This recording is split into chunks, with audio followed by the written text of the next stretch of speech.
2004 நான் வந்து ஆக்டிங்க்கு வந்தது. 2004ல இருந்து நான் நடிச்சிட்டு இருக்கேன். என்னோட ஃபர்ஸ்ட் ப்ராஜெக்ட் வந்துட்டு அண்ணாமலைன்னு ஒரு சீரியல்ல ராதிகா மேம் கூட ஒரு சின்ன சீக்வென்ஸ் நான் பண்ணேன். அதுல இருந்து ஆரம்பிச்சது தான் என்னோட ஜர்னி. அப்போலாம் அப்படிதான். ஒரு கேரக்டர் அவங்க டிசைன் பண்ண கேரக்டர் நம்ம ஆப்டா இருக்குமான்னு பார்த்து கூப்பிட்ட காலம் தான். இப்போ வந்து எத வச்சு டிசைட் பண்றாங்க? இப்போ ஒரு கேரக்டர் அவங்க டிசைன் பண்ணும்போது, அந்த ஆர்டிஸ்ட் எப்படி இருக்கணும் அப்படிங்கிறதுக்கெல்லாம் வந்து ஒரு வடிவமே இல்லாம இருக்கு.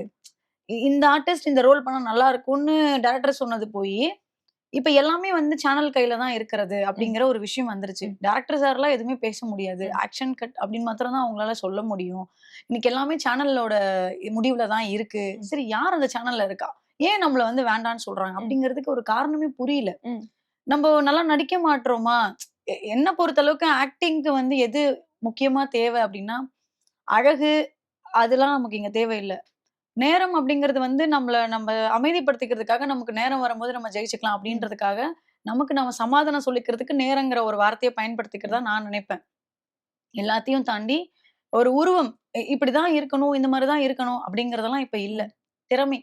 நமக்கு வந்து நடிக்க தெரியணும். ஒரு சீக்வென்ஸ சொன்னா, அத உள்வாங்கி நமக்கு பெர்ஃபார்மன்ஸ் பண்ண தெரியணும் அந்த இடத்துல. நமக்கு ஒரு 10 லைன் டயலாக் குடுத்தாலும் மெமரி பண்ணி நமக்கு பேச தெரியணும். ஸோ இதுதான் வந்து ஒரு சினிமாக்கு தேவையான ஒரு விஷயமா நான் நினைக்கிறேன். அந்த ஆக்டிங், அந்த ஒரு உயிரோட்டமான நடிப்பு வந்து ரொம்ப ரொம்ப முக்கியம். ஸோ அப்படி நடி இப்ப வந்து என்னன்னா, நடிக்க சொல்லி ஆடிஷன் பண்றாங்களா? என்னன்னே நமக்கு புரிஞ்சுக்கவே முடியல. எத வச்சு இவங்க ஆடிஷன் பண்றாங்க? எத வச்சு ஒரு கேரக்டர் டிசைன் பண்றாங்க? அப்படிங்கிறதே எங்களுக்கு தெரியாமயே போயிருச்சு.